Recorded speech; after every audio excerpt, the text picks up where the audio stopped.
Eu recebi por e-mail uma interessante pergunta de onde surgiu a ideia de fazer este programa para tentar responder uma dúvida que muitos podem ter, que diz respeito à relação que há entre a teologia reformada e a própria teologia da prosperidade. Após ler a dúvida do meu amigo, eu fiquei com essa pergunta, né? Será que muitos pensam que a teologia reformada é a mãe da teologia da prosperidade? Então, olha só, ele me escreveu assim: bom dia, reverendo, sei que o senhor é um homem ocupado, no entanto, mas gostaria de esclarecer uma dúvida com o senhor. Creio na doutrina reformada ou calvinista, como alguns gostam de chamar. Eu também. Recentemente, li um texto a respeito de Calvino e da doutrina reformada que me deixou um tanto quanto confuso. Segue o texto. Então vamos ver qual foi o texto extraído de um livro, né, que tenta combater o calvinismo ou a teologia reformada. Agora está virando moda tentar combater o calvinismo, porque ele tem crescido muito no Brasil, a teologia reformada, e muitos estão se sentindo ameaçados por esse crescimento e tentam de todas as maneiras reagir a isso. Mas é interessante a argumentação então utilizada aqui. O texto diz: Calvino, apesar de ter mantido quase todos os princípios formulados por Martinho Lutero, desenvolveu uma teologia própria, mas que tinha uma diferença muito importante: a doutrina da predestinação. Primeiro erro aqui, tá? Não foi Calvino quem desenvolveu isso. Isso vem desde Agostinho. Lutero concordou com essa doutrina. Calvino apenas a sistematizou de uma maneira mais completa. Nesta doutrina, influenciada na crença grega do destino, nada a ver. Calvino afirmava que Deus, o único com conhecimento sobre o futuro, já sabia desde sempre quem eram as pessoas que seriam salvas por ele, assim como já sabia quem não seria. Bom, isso aqui está mais para Armínio, né, do que Calvino. Quem falava que Deus sabia apenas o que ia acontecer é a teologia arminiana, né? A teologia reformada nunca disse que Deus apenas sabia, mas que Deus determinou, decretou. Bom, mas esse não é o ponto aqui, não é o assunto, é só para ver como tem tantas falhas no único texto, né? Um desconhecimento crasso da própria história, da própria teologia histórica. Mas vamos lá, o ponto mais polêmico não chegou ainda. Então, de acordo com Calvino, segundo esse texto, a fé não era o caminho para a salvação. Para ele, a fé era o sinal de que o fiel estava predestinado à salvação. Eu queria muito ver a citação de Calvino sobre isso, em que esse autor se baseia, né? Porque Calvino nem sequer tratava da predestinação antes de tratar do assunto salvação, o assunto fé. Ele sempre tratava primeiro de salvação, primeiro de fé, e depois então dizia que a predestinação podia ser entendida a partir da fé. Ou seja, se eu creio, só porque eu creio é que eu posso ter, então, convicção de que sou um eleito, nunca o contrário. Bom, vamos lá. Com isso, o calvinismo se afastava daquilo que Lutero havia defendido, ou seja, que a salvação somente era alcançada por meio da fé em Jesus Cristo. Mais um absurdo. Mesmo contrariando a Lutero, a doutrina da predestinação se tornou muito popular na Suíça. Mas quando as ideias de Calvino chegaram às pessoas comuns, uma dúvida foi gerada. Como posso saber se sou ou não salvo? A resposta dos seguidores de Calvino era bastante simples. Segundo os calvinistas, a garantia de que alguém havia sido predestinado por Deus à salvação estava em seu sucesso pessoal, ou seja, uma pessoa próspera e bem-sucedida, né, profissão, saúde, família, etc., demonstrava o favor de Deus para com ela. Portanto, segundo aqui a argumentação, o próspero tinha a garantia de sua salvação, pois onde a planta de seus pés pisasse, iria prosperar. Mas o contrário também era verdadeiro, pois aquele que não prosperasse dava demonstrações de que não estava predestinado à salvação. O reflexo maior dessa doutrina foi que, ao contrário dos católicos, os calvinistas passaram a defender a riqueza pessoal. Assim, a riqueza e o lucro deixavam de ser pecado para se tornarem em sinais do favor divino e também numa forma de glorificar a Deus. Como a Igreja Católica condenava os lucros e a riqueza pessoal, os burgueses adotaram quase que integralmente a nova fé. Mas, ao contrário de outras vertentes protestantes, o calvinismo não se desenvolveu em uma igreja específica, mas como doutrina que seria aceita em algumas igrejas protestantes já existentes. Assim, a doutrina calvinista obteve uma grande aceitação na Suíça, onde surgiu, de lá se espalhado por toda a Europa, especialmente na Escócia, onde fizeram muitos adeptos entre os presbiterianos, na Inglaterra, puritanos, quakers e outros, na Holanda, reformados, e na França, onde ficaram conhecidos pejorativamente como huguenotes. Então aí está a argumentação, né, essa tese, que na verdade ela é um desenvolvimento piorado, né, sem dúvida nenhuma, daquela tese do sociólogo Max Weber, que dizia que para muitos calvinistas, muitos protestantes, na verdade, é aquela tese, a ética protestante e o espírito do capitalismo, a tese do Max Weber, onde ele defende de alguma maneira que o capitalismo nasce do protestantismo, especialmente de linha calvinista, por causa do conceito básico do calvinista ou do reformado, de que um crente glorifica a Deus em todas as áreas da vida. Então ele trabalha muito porque ele quer glorificar a Deus através do seu trabalho, ele não gasta, ele economiza, portanto produz poupança, e assim vai sobrando dinheiro para os meios de produção, não vai gastar não vai esbanjar com as coisas deste mundo, e por sua vez tem acúmulo de capital, o calvinismo gera capitalismo. Essa é grosso modo a tese do sociólogo Max Weber, que tem alguns pontos positivos e verdadeiros e alguns exageros. No intervalinho eu vou falar sobre um livro que pode ajudar quem quiser entender um pouco mais desse aspecto. Mas aqui especificamente, nesta ideia, nessa dúvida, né, o ponto é que a prosperidade, então, segundo essa ideia, seria para os calvinistas uma evidência da salvação. Então, quanto mais próspero, mais certo que essa pessoa está salva. Quanto menos próspero, provavelmente, né, essa pessoa não será salva. E então, é a teologia reformada a mãe da teologia da prosperidade, que é tão pregada hoje em dia nas igrejas? Temos que responder através da boa reforma. Mas, antes de vermos o que Calvino tem a dizer sobre isso, nós vamos às Escrituras, porque a nossa preocupação, antes de tudo, é o que diz a Bíblia, o que a palavra de Deus nos ensina sobre este assunto.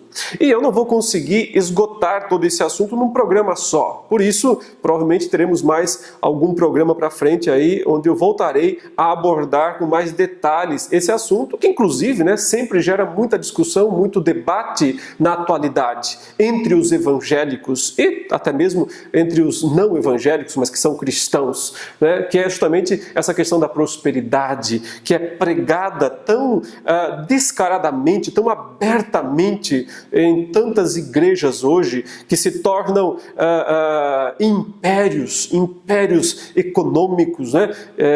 Algumas até envolvidas em denúncias de lavagem de dinheiro e tanta coisa por aí, né? Que certamente passa muito longe de Jesus Cristo e do estilo de vida de Jesus Cristo. Mas o que diz a Escritura, a palavra de Deus, né? Então, a Escritura, quando fala sobre os bens desse mundo, sobre as riquezas, sobre os confortos, sobre os prazeres, né? Ela sempre tem uma posição muito clara e não é dada a nenhum extremo. A ideia é o seguinte: ela não valoriza nem o rico nem o pobre, ela não torna a salvação dependente nem de uma coisa nem de outra, mas evidentemente ela mostra que existe um grau de dificuldade maior para a salvação do rico. Por quê? Porque justamente nesse caso, o rico, por confiar exageradamente nas riquezas, quando esse é o caso, né, que se frise bem, então por confiar demais nas riquezas, ele vai ter muita dificuldade de confiar em Cristo. O pobre, por sua vez, como não tem nada, então ele está mais propenso, em tese, né, a um acolhimento da pessoa de Jesus, mesmo que às vezes isso seja feito pelos motivos errados. Talvez isso tenha ficado muito claro quando Jesus rejeitou o jovem rico, que veio e se ofereceu, né, para segui-lo, fazendo aquela pergunta: o que eu posso fazer? Bom mestre, o que eu posso fazer para herdar o reino dos céus? E Jesus disse: conhece os mandamentos, né? Ele então responde: conheço e cumpro todos eles, desde muito cedo. Admirável, né, essa declaração: cumpro todos os mandamentos, tenho observado tudo isso. Então Jesus impôs um teste, o maior deles, e disse: ora, se isso é verdade, vai e venda tudo que você tem e vem e siga-me, e então você vai ter um tesouro nos céus. E a Bíblia diz que aquele jovem foi embora triste, né? Porque tinha muitas riquezas e não estava preparado para abrir mão delas, se necessário. Nem sempre é necessário, mas se necessário, né? E no caso ali, Jesus disse: no seu caso vai ser necessário, já que você aparentemente está tão convicto da sua justiça. Mas o ponto principal é que quando os discípulos vão embora, ou melhor, quando o jovem rico vai embora, os discípulos ficam muito assustados com uma frase que Jesus fala para eles, não para o jovem rico. E qual foi a frase? Ele diz: é muito difícil um rico ser salvo. É mais fácil passar um camelo pelo buraco de uma agulha do que um rico entrar no reino dos céus. E aquilo arrepiou os discípulos, obviamente, eles ficaram super preocupados com aquela declaração. E por quê? Porque eles eram, podemos dizer, adeptos de uma certa teologia da prosperidade.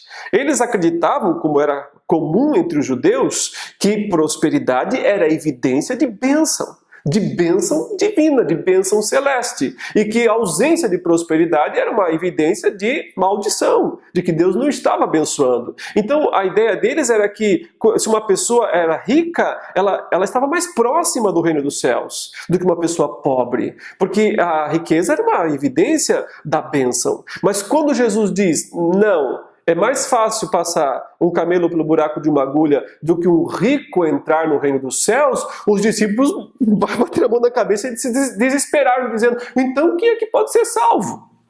A ideia é: e como é que nós então? Nós somos pé rapados, nós somos pobres, não temos nada, pescador, ainda largamos as redes, largamos os barcos. Como é que nós, que não temos nada, vamos ser salvos? Se é mais fácil, se nós achamos que é mais fácil para o rico, e o Senhor acabou de dizer que é impossível. Então Jesus diz, e ele não alivia na declaração, ele fala: o que é impossível aos homens é possível a Deus. O ponto, portanto, é possível salvar o rico, é possível salvar o pobre, mas só Deus pode fazer isso. O rico não se salva por si mesmo, o pobre não se salva por si mesmo. Mas o ponto de Jesus riqueza não é sinal de bênção espiritual. Aliás, os fariseus criam nisso, eram soberbos, arrogantes, eles eram pessoas apegadas ao dinheiro, extremamente avarentos, a Bíblia diz que eles eram avarentos, e quando Jesus contou a parábola do rico e do Lázaro, e disse: olha, o rico estava super bem nessa vida e o Lázaro numa pior, mas quando eles morrem, as posições se invertem, e então o Lázaro vai para uma posição muito boa e o rico para uma muito ruim. Nesse caso, Jesus já deixou muito claro, que aquela ideia de que prosperidade financeira era sinal de bênção espiritual era absolutamente equivocada, e que o oposto podia acontecer.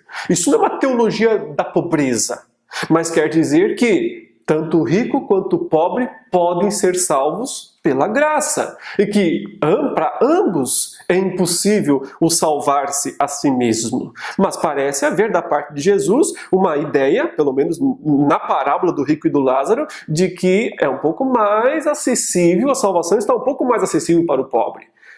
Não quer dizer que por ser pobre já está salvo, mas ele tem menos no que se apegar, ele tem menos no que confiar. Então, por esse motivo, ele parece estar um pouco mais predisposto a entender, aceitar a salvação do que o rico. Bom, o ponto é que, para a Escritura, o problema não está nem na riqueza, nem na pobreza em si, mas no sentimento humano, no que o homem coloca o coração. Então, Jesus deixou isso bem claro em Mateus capítulo 6, verso 19 a 21, quando ele disse: não acumuleis para vós outros tesouros sobre a terra, onde a traça e a ferrugem corroem, e onde ladrões escavam e roubam. Mas ajuntai para vós outros tesouros no céu, onde traça nem ferrugem corrói, e onde ladrões não escavam nem roubam. Porque onde está o teu tesouro, aí estará também o teu coração. Então, olha, a Escritura não considera a questão dos bens dessa vida algo inútil em si mesmo, os bens. Porém, sempre serão secundários. Quer dizer, as coisas dessa vida, a riqueza, a pobreza, o que quer que seja, isso sempre será secundário. Porque o céu é mais importante. Então, a ideia da Escritura do Novo Testamento é que a compreensão da salvação eterna se torna tão absoluta, tão majoritariamente absoluta em nossa vida, que as demais coisas diminuirão de importância. Por isso ele fala, o lugar correto para acumular tesouro não é na terra. Porque você pode desfrutar por um tempo, mas vai perder mais cedo ou mais tarde. Você pode desfrutar por um tempo das coisas aqui, mas pode ser que alguém roube isso de você, pode ser que a ferrugem corroa isso e a traça. Então, ele diz, o melhor lugar é no céu. E, à luz do Novo Testamento, acumular tesouro no céu não significa participar de rituais ou de campanhas, etc., mas significa ter boas obras. Porque as boas obras aqui na terra, feitas pela graça, mediante a fé, sempre nesse mesmo sistema da salvação. Mas essas boas obras acumulam para nós tesouros, os tesouros da graça divina lá nos céus. O ponto parece ser bem esse mesmo. Há uma relação do que é primeiro, primário, prioritário e do que é secundário. Observe que isso fica claro no próximo texto, em Mateus 6, 25 a 33, quando Jesus diz, por isso vos digo, não andeis ansiosos pela vossa vida, quanto ao que haveis de comer ou beber, nem pelo vosso corpo, quanto ao que haveis de vestir. Não é a vida mais do que o alimento e o corpo mais do que as vestes? Veja, uma relação de valor. O que vale mais? A vida vale mais do que as vestes. O corpo vale mais do que as vestes. O corpo vale mais do que os alimentos. A alma vale mais do que o corpo, nesse sentido. A vida espiritual vale mais do que a vida física. Por isso a ordem de Cristo é o que ele vai dizer no final desse texto. Mas continuemos. Observai as aves do céu, não semeiam, não colhem, nem ajuntam em celeiros, contudo vosso Pai Celeste as sustenta. Porventura não valeis vós muito mais do que as aves? Mais uma vez, relação de valor. Qual de vós, por ansioso que esteja, pode acrescentar um côvado, uma medida de 60 centímetros ou menos, ao curso da sua vida? E por que andais ansiosos quanto ao vestuário? Considerai como crescem os lírios do campo, eles não trabalham, nem fiam. Eu, contudo, vos afirmo que nem Salomão em toda a sua glória se vestiu como qualquer deles. Ora, se Deus veste assim a erva do campo, que hoje existe, e amanhã é lançada no forno, quanto mais a vós outros, homens de pequena fé.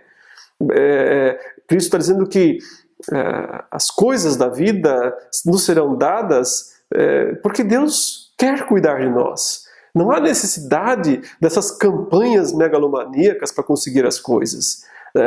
Eu entendo que essa ansiosidade que muitos pregadores despertam nos seus membros por ter coisas, vai na contramão da fé verdadeira. Olha, ele chama isso de homens de pequena fé. Ele descreve essa atitude como sendo de homens de pequena fé, que estão sempre pensando no vestir, sempre pensando no comer, sempre pensando no beber, sempre pensando em como ter as coisas. Eles põem a vida nisso, o foco nisso, a prioridade deles é essa. E isso Cristo disse é ser um homem de pequena fé. Portanto, não vos inquieteis dizendo que comeremos, que beberemos ou com que nos vestiremos, porque os gentios, os estrangeiros, os incrédulos, aqui gentios é um sinônimo de incrédulo, na época não judeus, não faziam parte da aliança, do povo de Deus. Então os incrédulos é que procuram todas essas coisas.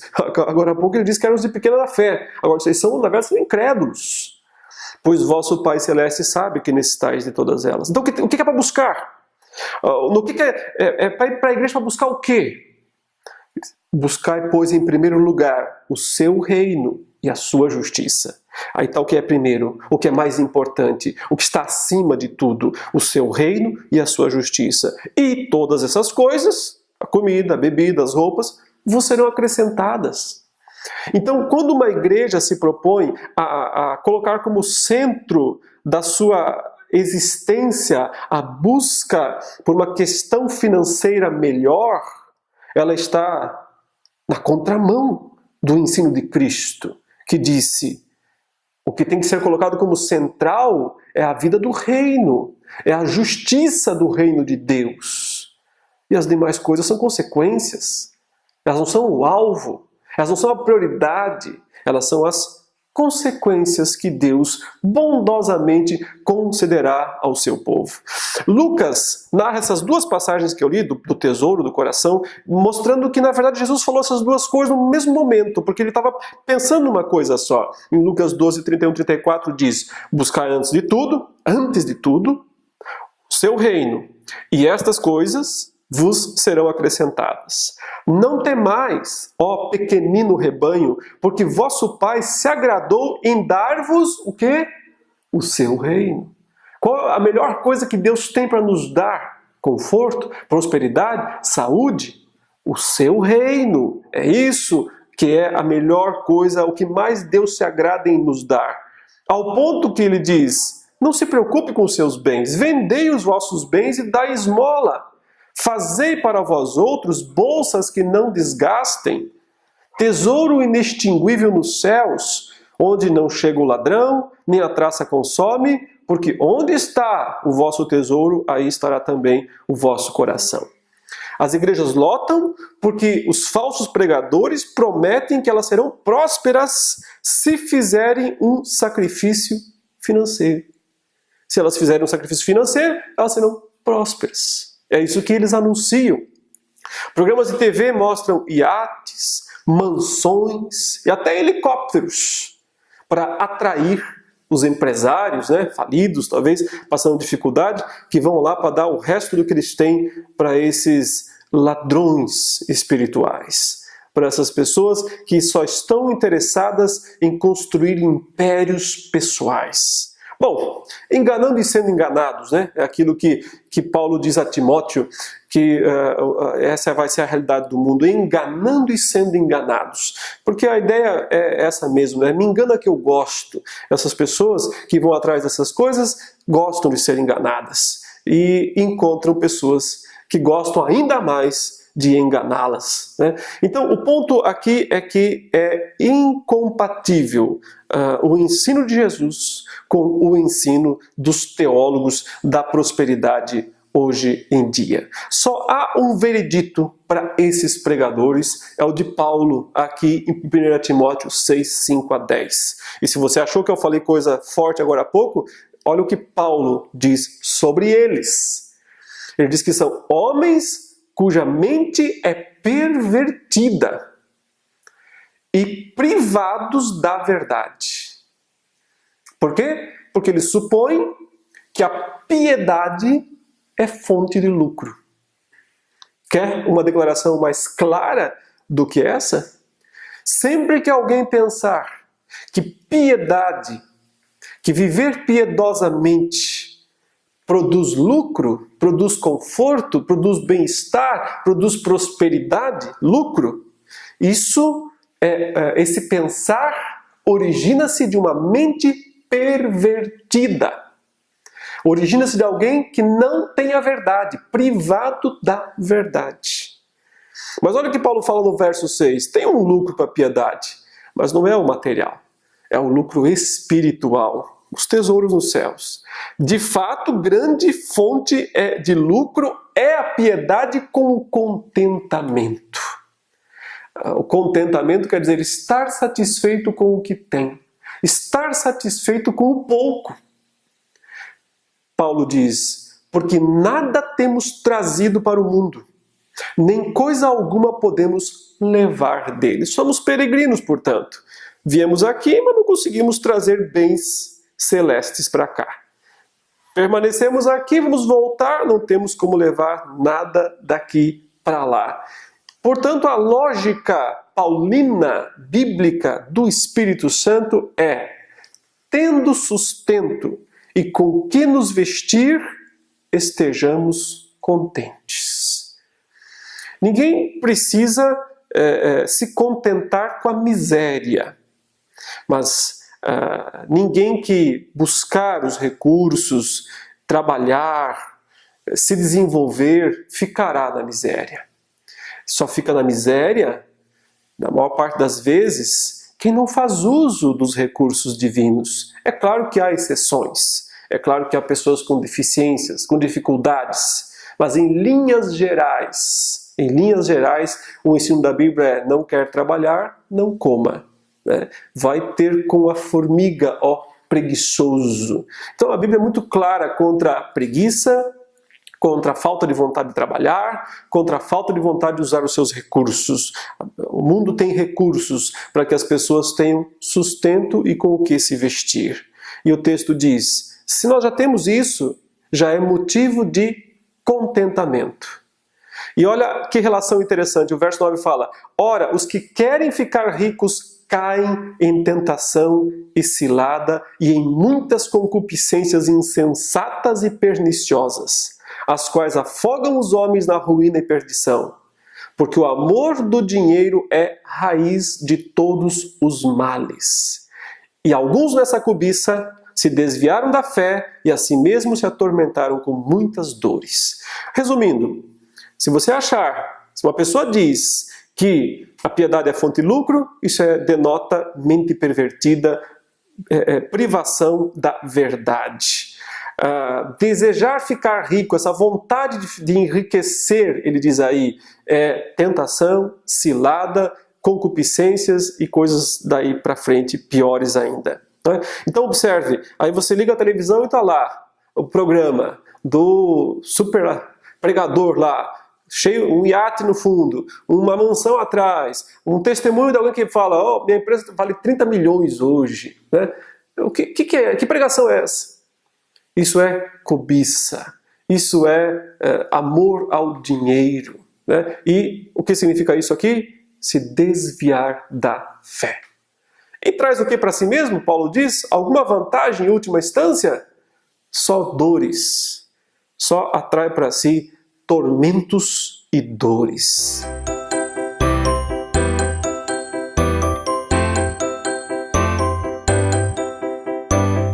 Nesse breve intervalinho, como sempre, nós falamos sobre os cursos do Instituto Reformado.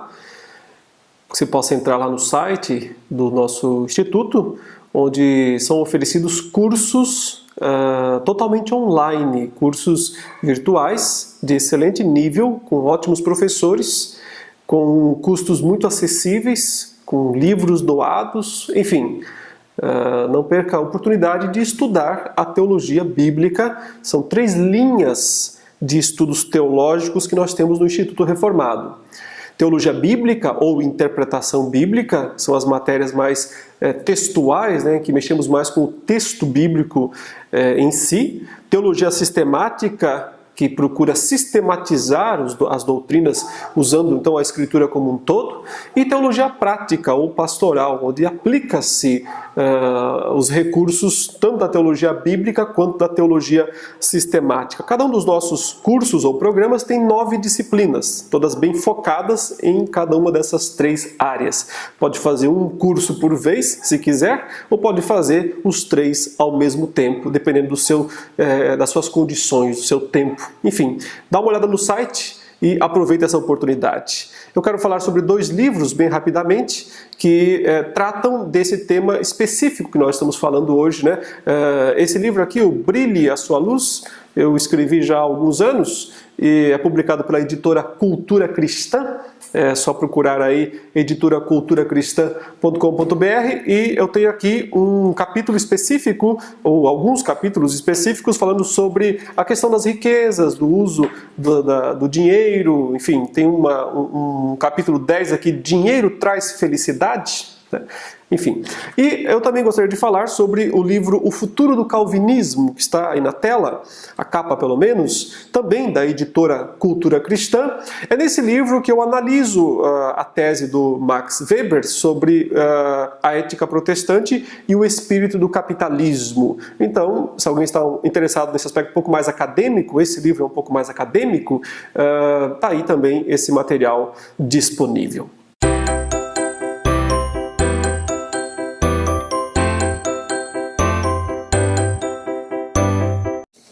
Voltando aqui ao nosso assunto, né? O que Calvino pensava sobre prosperidade? Então eu vou trazer algumas citações aqui, porque é impressionante o quanto muitos que falam de Calvino nunca leram nada sobre Calvino, supõem que Calvino falava alguma coisa assim ou assado, e aí as teorias surgem, mas sem uma consideração dos fatos.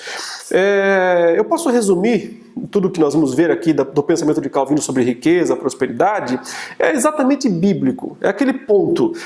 Ele vai defender o seguinte: em comparação com o céu, a terra não é nada. Em comparação com o reino vindouro, em comparação com o mundo por vir, né, com a vida eterna, a vida terrena é desprezível nesse sentido. Portanto, apegar-se às riquezas, apegar-se às coisas materiais é renegar a fé. Mas, por outro lado, menosprezar no sentido pejorativo, né? Porque é um sentido positivo, menosprezar, prezar menos, isso é positivo. Mas quando o termo da forma bem pejorativa, desprezar as coisas que Deus nos deu para que nós nos beneficiemos dela, é também uma atitude ingrata, né? Então mantém-se um equilíbrio. Veja, mercê de tais noções básicas, a Escritura, ao mesmo tempo, nos ensina devidamente qual é o uso correto dos bens terrenos. Coisa muito longe de desprezar-se no regular nossa maneira de viver. Então, não se pode desprezar o uso que Deus quer que façamos dos bens terrenos. Ora, se é preciso viver, também é preciso usar os recursos necessários à vida. É uma coisa muito senso comum, lógica, né? Não vamos desprezar as coisas porque elas são necessárias para manter a vida.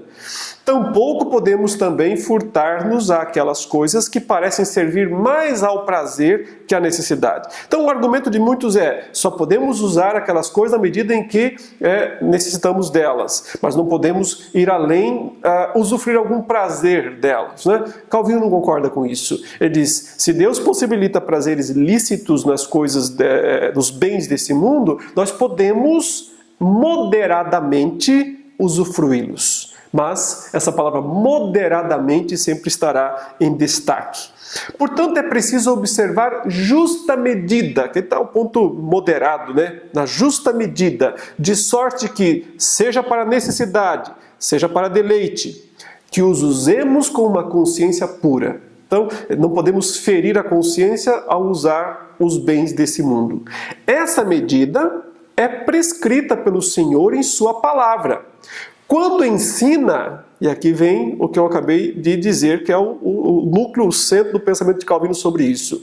Quando a Escritura ensina que a presente vida é para os seus como uma peregrinação, pela qual estão marchando para o reino celestial. Se pela terra apenas transitamos de passagem, sem dúvida, enquanto aqui, devemos fazer uso desses bens, os quais nos ajudam em vez de nos embaraçar a passagem. Somos peregrinos, portanto a ideia é: não podemos nos apegar a essas coisas desse mundo, mas não podemos desprezá-las totalmente, porque nós precisamos delas, ou não vivemos. Sem água ninguém vive, sem comida ninguém vive, sem roupas ninguém vive. Necessariamente nós precisamos dessas coisas. Porém, então nós não as desprezamos, mas somos peregrinos. Há algo maior para nós. Então não nos apegamos às coisas deste mundo. Essa sessão aqui ela é muito interessante porque Calvino está falando de uma forma muito retórica e muito criativa. Ele diz assim: onde ficam as ações de graças, se com iguarias ou com vinho, a tal ponto de empanturres ou te embotes, que é a ideia de embotado, né? Ser a pessoa cheia de vinho, ou sejas deixado inapto para os deveres da piedade e de tua vocação. Então, quer dizer, como é que você vai agradecer a Deus se você está empanturrado com iguarias, empanturrado com vinho, embotado, né, com tanto vinho, e não consegue mais nem entender os seus deveres da piedade e da vocação? Onde fica o reconhecimento de Deus se tua carne, fervendo a vil paixão por excessiva abundância, infecta a mente com sua impureza, de tal sorte que não possas discernir o que de reto ou digno existe? Onde fica na indumentária, nas vestes, a gratidão a Deus, se de seu suntuoso adereço admiramos não só a nós próprios, mas até mesmo desprezamos aos outros? Se de sua elegância e beleza nos dispomos à impudicícia? Dificilmente existiu um homem mais modesto, moderado do que Calvino. Roupas sempre extremamente modestas, simples, usufruindo das coisas dessa vida com total simplicidade e moderação. Onde fica o reconhecimento de Deus se as mentes são presas pelo esplendor dessas coisas? Ora, muitos entregam a tal ponto seus sentidos que a mente se prostra sufocada. Muitos se comprazem em tal medida no mármore, no ouro, nas pinturas, que se tornam marmorizados, convertem-se, por assim dizer, em metais, se fazem semelhantes às figuras pintadas. Que é a idolatria, né? Ele está usando aqui, né, o Salmo 115 e tantos outros que falam que quando você adora uma coisa, você vai ficando petrificado igual àquela coisa. Aqui é a adoração aos bens. Outros se deixam embotar pelo aroma da cozinha, ou a fragrância de seus odores, o cheiro bom da comida, de modo que não tem olfato para nada mais que seja espiritual.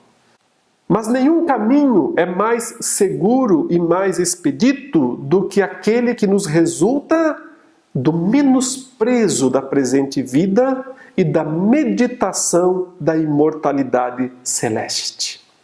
Olha, essa frase resume tudo. O que Calvino praticava, aplicava para si mesmo, porque ele teve uma vida muito frugal, uma vida extremamente modesta, simples, né? E aqui ele diz: nenhum caminho é mais seguro e mais digno do que aquele que nos resulta do menosprezo da presente vida. Não é desprezo, é menosprezo, é prezar menos. Prezar menos o quê? A presente vida, em comparação com a imortalidade celeste. Então ele diz: quer viver de maneira que agrade a Deus? Menospreze a presente vida. Menospreze os bens, né? Os metais, toda aquela coisa. Menospreze isso. E preze mais, porque o texto diz: medite na imortalidade celeste. Preze mais essas coisas. Então aqui está o equilíbrio, né? É o que Cristo disse: coloque tesouros no céu. Lá estará o seu tesouro. Lá estará o seu coração. Não nas coisas dessa vida, não nas coisas desse mundo. Ora, daqui seguem-se duas regras. Primeira, que os que usam deste mundo sejam dispostos exatamente como se dele não usassem. Os que contraem matrimônio como se não o contraíssem. Os que compram como se não comprassem, como preceitua Paulo, né? 1 Coríntios 7, 29 a 31. Segunda, que saibam suportar a penúria, não menos serena e pacientemente quando se desfruta de abundância moderada. Abundância para Calvino é só moderada. Nunca pode ser uma abundância exagerada, porque nesse caso ela já será impiedade, já será perversidade. Então a abundância, para ser aceita, ela tem que ser moderada. Mas ele concorda que a abundância moderada é possível e muitos podem desfrutar dela. Então, como que você pode desfrutar de uma abundância moderada? Ele diz, é o que Paulo está dizendo aqui, que você usa do mundo como se não o usasse. A ideia é como quem não precisa, como quem não se apega desmedidamente àquilo, como quem pode abrir mão a qualquer momento dessas coisas. Disso decorre, que a afirmação de que para Calvino, ou para a teologia reformada, a prosperidade é um sinal, é uma evidência da salvação ou da eleição, é absolutamente absurda, uma declaração totalmente sem fundamento, sem sentido, distante dos ensinos de João Calvino, distante da vida de João Calvino e totalmente distante da Escritura, do que ensina a palavra de Deus. Por hoje temos que parar por aqui. Voltaremos a falar sobre esse assunto em outro momento. Esta é a Boa Reforma.